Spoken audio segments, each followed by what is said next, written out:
جموں میں سمیہ سموہ۔ جموں میں امیروں کبیروں کے علاقے میں اس کی پشتینی جائیداد میں ایک پرانی حویلی موجود تھی، جہاں موسم سرما میں قیام کے علاوہ موجودہ دفتر میں ہمہ وقت ملازم گاشتے بھی موجود رہتے تھے۔ شری نگر سے جموں پہنچا تو یہاں کے موسم نے اسے گدگدا کر رکھ دیا، جی میں ٹھانی کہ اب جموں میں جم کر بیٹھیں گے۔ اس نے ملازموں کو حویلی کی صفائی ستھرائی کا کہہ دیا، فالتو سامان اور گودام کو ہٹوایا، رنگ و روگن مرمت کے علاوہ نیا فرنیچر، غالیچے، قالین۔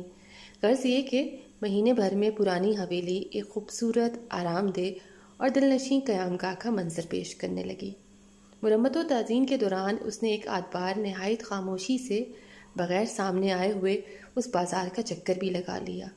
وقت بے وقت پہنچ کر سفیدہ بائی کے چوبارے کو بھی اچٹتی سی نظر سے دیکھ لیا تھا۔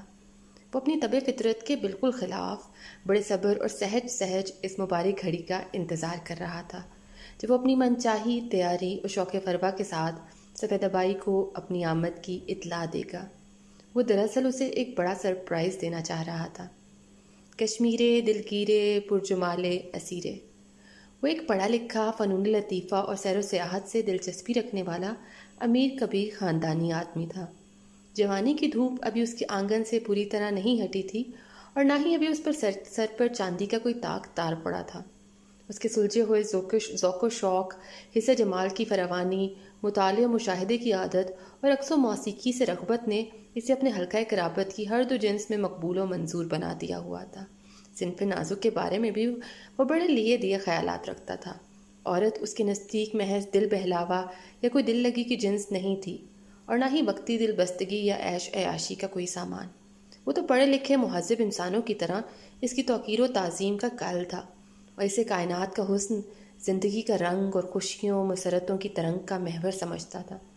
وہ اس کی پہلی بیوی پریتی سنگھ، جو فیشن، آزادی اور شخصی براہ روی کی دلدادہ تھی، جس پر پوری طرح مغربی رنگ چڑھا ہوا تھا، بدقسمتی سے یہ اسے اپنے رنگ ڈھنگ میں نہ ڈھال سکا۔ بالآخر یہ قیمتی اور شاندار شادی بڑی بدمزگی کا شکار ہو کے خاصی اذیت ناک علیحدگی پہ منتہج ہوئی۔ اس بےایمانہ تجربے کے بعد بھی صنف نازک کے بارے میں اس کے خیالات و جذبات میں کوئی خاطر خواہ تبدیلی پیدا نہ ہوئی، بلکہ پریتی سنگھ یعنی عورت کے اس روپ و رنگ کو بھی اس نے ہلکے سے دل برانہ اور طالب علمانہ انداز سے ہی اسٹڈی کیا تھا۔ اس کی آوارگی، موسیقی سے غیر معمولی دلچسپی، شراب شباب سے شغف اور زندگی کے معاملات میں غیر ذمہ دارانہ رویے، شاید اسی سانحے کے رد عمل میں اسے ایک پرخ سے کہیں زیادہ ایک پکھیرو بنا چکا تھا۔ لمبی لمبی آوارگیاں اور اوٹ پہن کر شاید اپنے اقلابے کے بے آب و گیا صحرا میں کسی روح پرور نخل کی جستجو میں رہتا تھا۔ موسیقی کی دھنوں، الاپوں، سروں، مرکیوں، زمزموں میں اسے شاید سچے سکون کی ست ملتی تھی۔ وہ اسی طرح انگور کی بیٹی میں بھی شاید اسے خود فراموشی کی فراہمی میں مدد دیتی اور کسی شکوہ شکایت کی شکن پیدا نہ ہونے دیتی، جبکہ غیر شعوری طور پہ وہ ہوا کی بیٹیوں میں کسی دختر نیک اختر کو کھوجتا رہتا، جو عورت کے متعلق اس کے حسن زن کو قائم رکھ سکے۔ مگر وہ جو سیانے کہہ گئے، عورت کے سر پر جتنے بال اتنے ہی اس کے چلتر، مگر وہ شاید اس کامنی دامنی بامنی کو کھوجتا رہتا تھا کہ جس کی بابت یہ بھی کہا گیا کہ جیسی پنی ناری ویسی ہی گن ساری، یا پھر کہ جتنے سمٹے اس کے انگ اتنے ہی کھلے اس کے رنگ۔ بس ایسی انگی رنگی اور گنساری ناری اس کی لگن کھوج تھی۔ اب اس کوچے میں پہنچنا بھی اس کی ایک موج تھی۔ کھوج، کھیلے، لگن، لگاوٹ اور خبط خلل والا اگر ہاتھی کی تلاش میں ہو تو حفظ ما تقدم کے طور پر وہ چوہیا کے بل میں بھی جھانکنے کو بیوقوفی نہیں گردانتا۔ سفیدہ بائی تک رسائی بھی اس کی ایسی ہی خیلی خبتی تھی۔ اپنا بندروں والا سامان کا تھیلا لینا تو بس ایک حجت وسیلہ بن گیا تھا۔ اس تھیلے میں تھا ہی کیا؟ اس کی بے سمت، بے مہار اور بے قاعدہ زندگی کے قریب پچھلے 10 برسوں کا نچوڑ۔ مختلف ڈائریوں کے الجھے اوراق پہ سرطان کے کسی مریض کی کہہ کے چھینٹوں کی مانند داغ دھبے۔ اسے خدشہ تھا کہیں یہ سب کچھ سفیدہ بائی کی نگاہ میں نہ آ گیا ہو۔